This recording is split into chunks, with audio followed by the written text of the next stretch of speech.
Judicial review also is not a power according to me. It's a constitutional duty and obligation imposed upon the Supreme Court of India and, for that matter, the High Courts in exercise of their jurisdiction under Article 226 of the Constitution of India.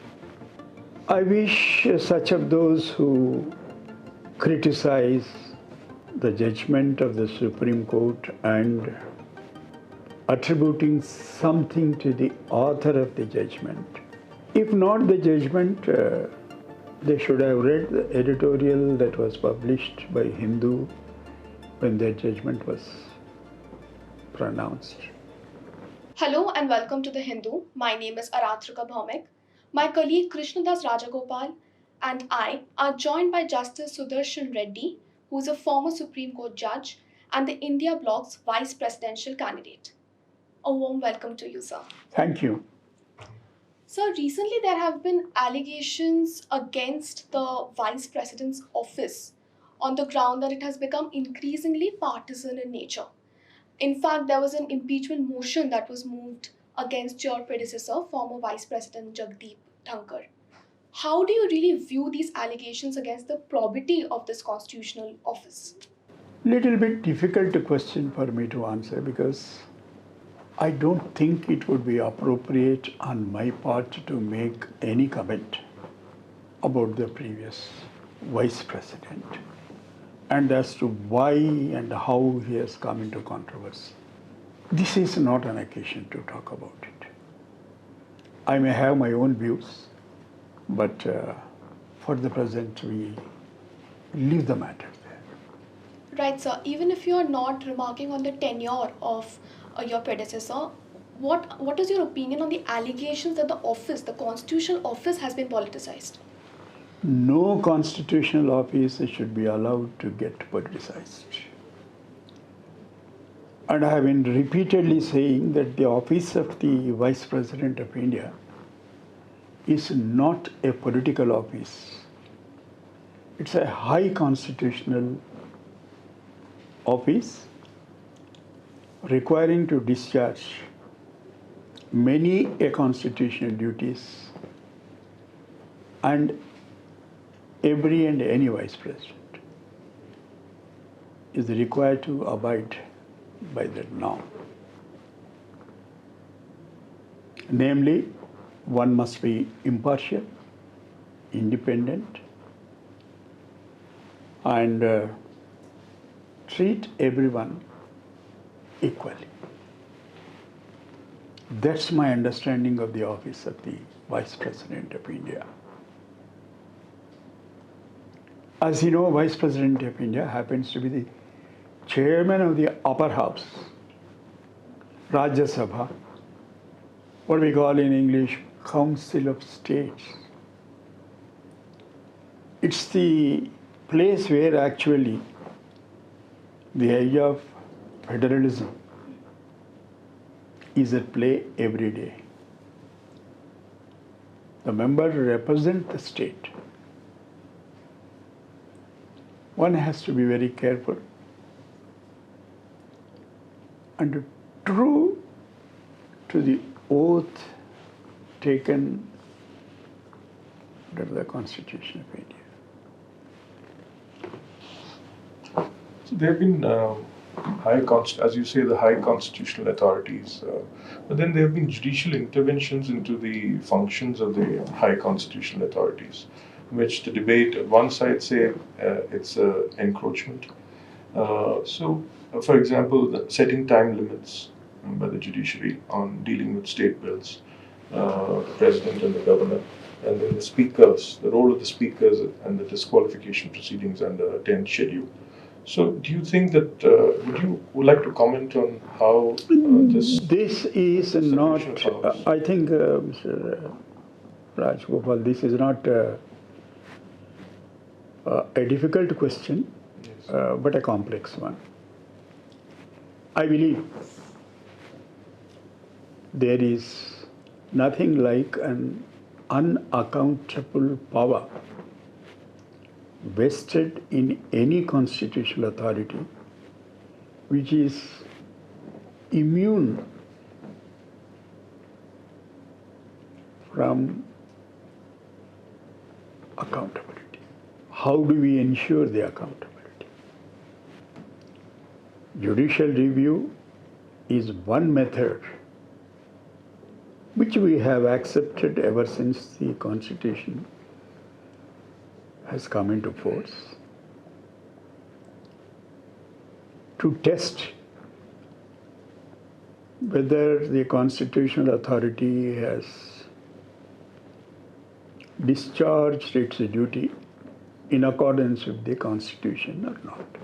I do not think the court committed any error in law in interpreting the Constitution in this regard.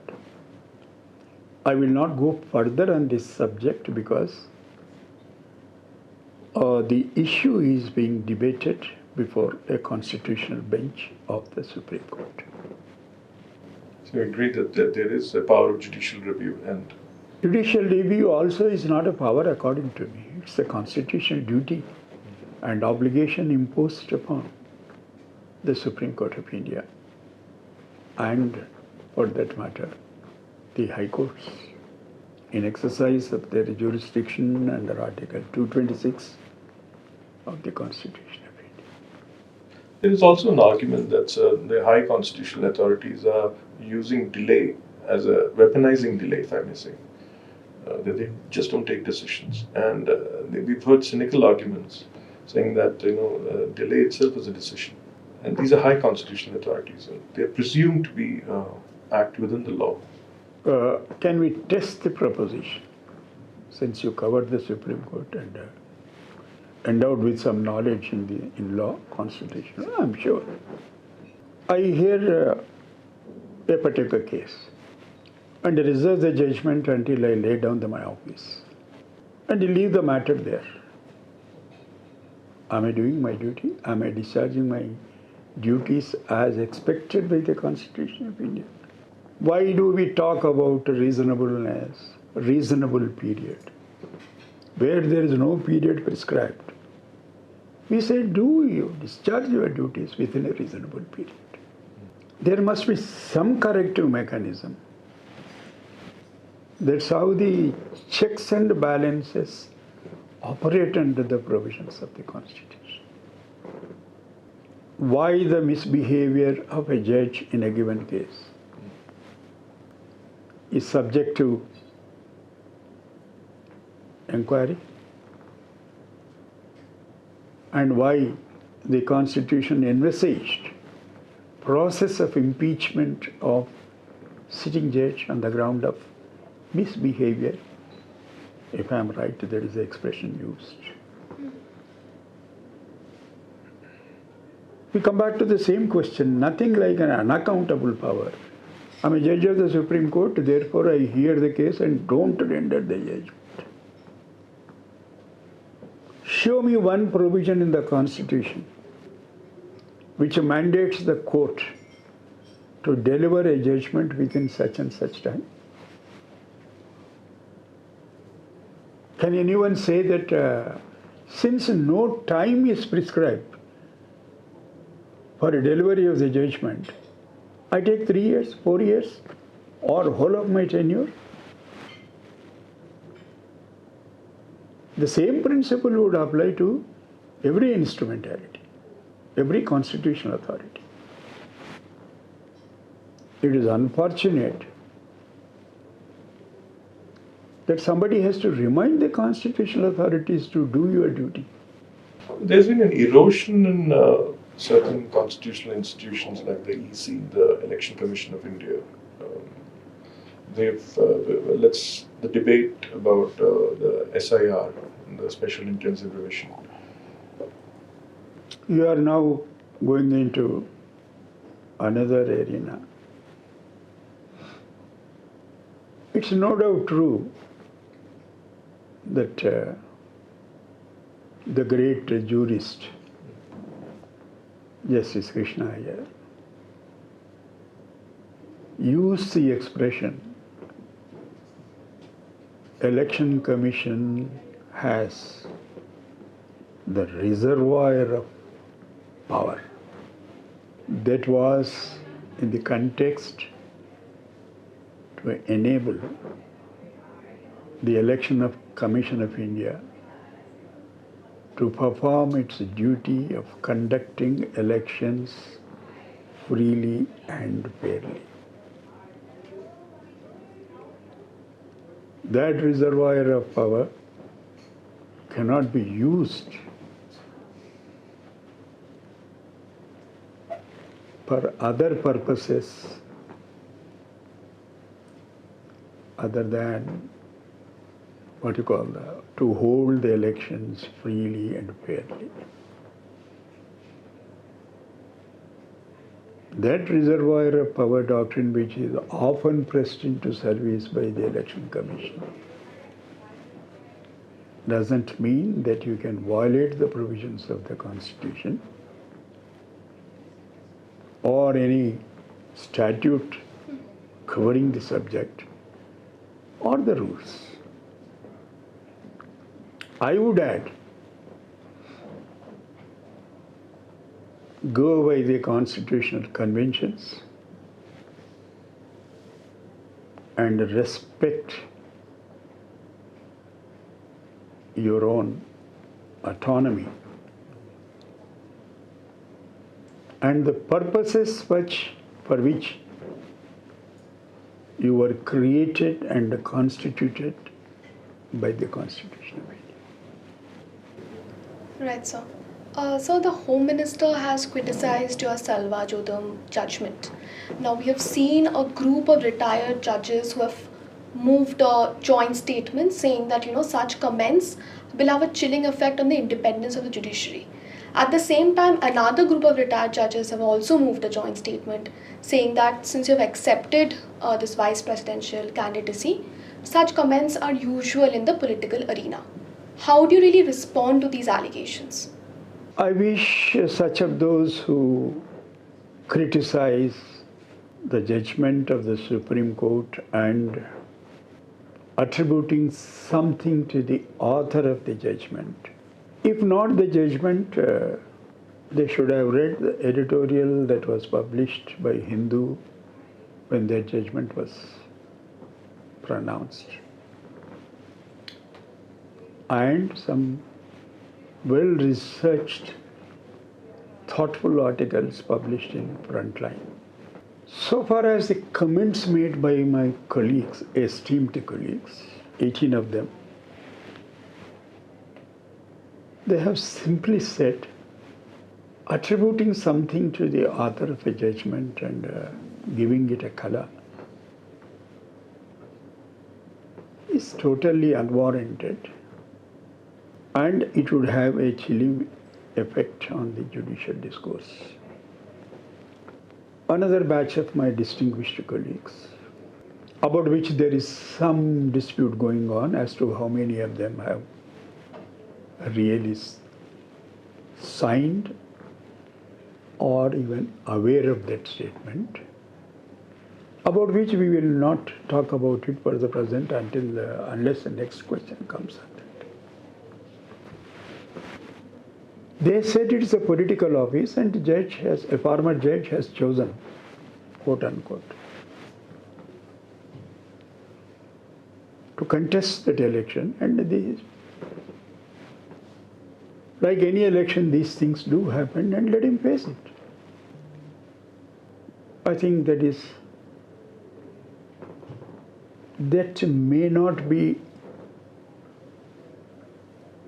a fair comment, since I have been consistently saying, ever since I have filed my nomination, that office of the Vice President is not a political institution, but a high constitutional office. But they are advising me to treat it as a political office, and they presume it to be so. Very well, I am grateful for them for giving that unsolicited advice. So the question is that we've recently seen the dissent by Justice Nagaratna and to Justice Pancholi's elevation.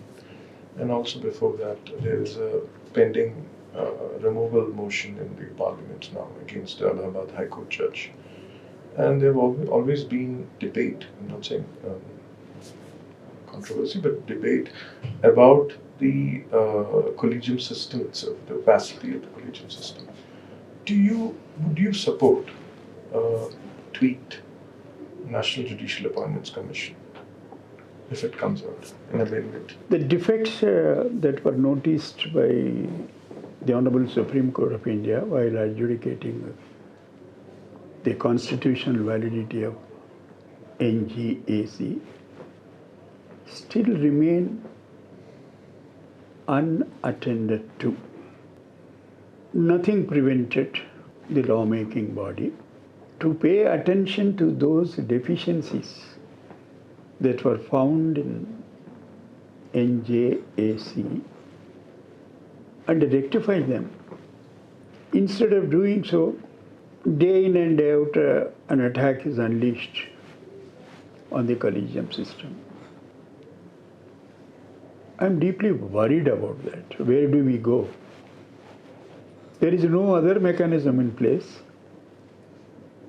and we want to demolish the mechanism in place in the matter of appointment of judges to the High Court and the Supreme Court.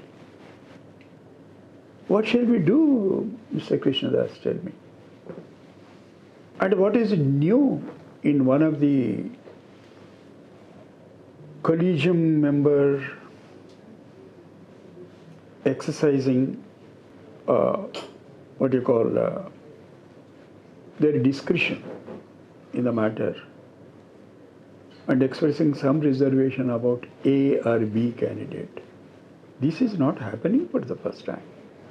And the beauty of our system, when the principle of democracy is at work, such things do happen and one should welcome.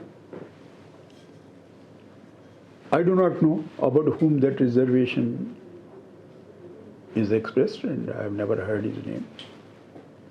And there is nothing personal with regard to the candidate, so far as I am concerned. I am only talking about a principle.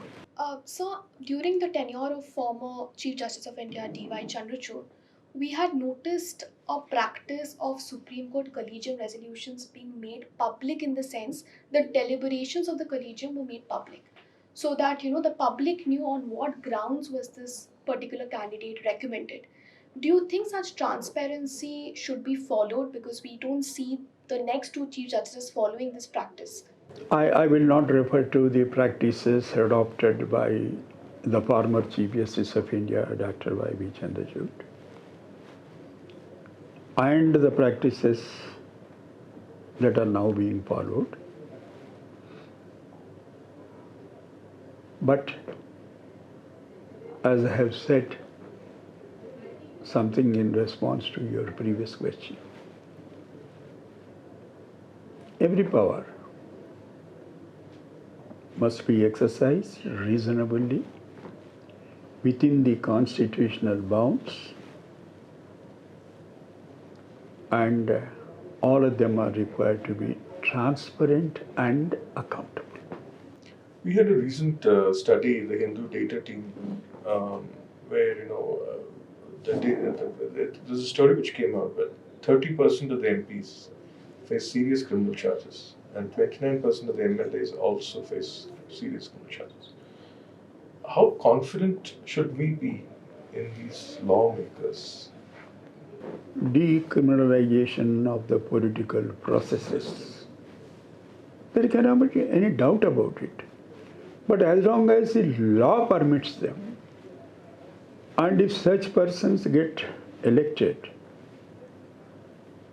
they cannot be prevented from doing their duty or discharging the function in the parliament. You are talking about broad electoral reforms. I believe there is a need to undertake a review of all the concerned legislations and provisions of the Constitution in this regard.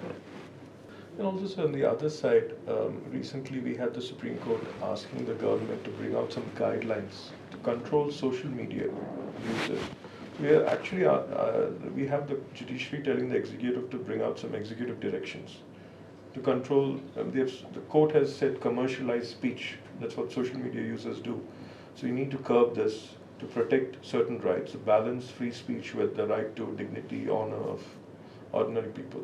But is this a dangerous trend where the executive comes out with guidelines and directions? Should this go Mr. to the Krishnadas, parliament? frankly speaking, is there any judgment on the subject or an oral observation Or or interlocutory orders? I do Yes, not know, yes. but I have not come across any judgment where the Supreme Court advised the executive to frame the guidelines. I don't know, subject to correction. But do you think any restrictions? I'm not talking, maybe not on this order, but generally, free speech should be restricted, regulated through guidelines, executive directions. I should know go to Parliament. I know what you are driving at. Yes. Free speech, of course, includes the right to offend and shock. But there is a difference between the free speech doctrine as prevalent and guaranteed by American Constitution and our Constitution. Our Constitution itself envisages that there can be what you call restriction on free speech as long as it is a reasonable restriction. Whether it is a reasonable restriction in the given situation is the subject matter of debate. Article 19 itself speaks about exceptions to free speech. If my answer is not clear, I would love to say something further on that. If you are satisfied with my Basically answer, saying we that leave the there are matter. reasonable restrictions within the Constitution. Within the Constitution. But yeah. then, what about journalists being charged with? Krishnadas, you would forgive me on this aspect of the matter. The rights of the journalist are nothing more and nothing less than the fundamental right guaranteed to the citizens of this country. And your free speech right, which includes your articulation, your editorials, your comments, your reporting, everything, is not something above the right that is guaranteed to the citizens. It is part of the same process. But unreasonable restrictions upon the right of a journalist or a Section newspaper is fraught with dangerous consequences than imposing a reasonable restriction in a given case upon an individual citizens or group of citizens. The ramification is much wider and fraught with dangerous consequences. One should be very, very careful and thoughtful about it when we are dealing with the messengers. Right. So one last question to you is that we have seen the union government sit on recommendations of the collegium time and again. In your opinion, how can this impasse be resolved? Some experts have opined that maybe we could have a search committee where you also have union government officials. Do you think that would help?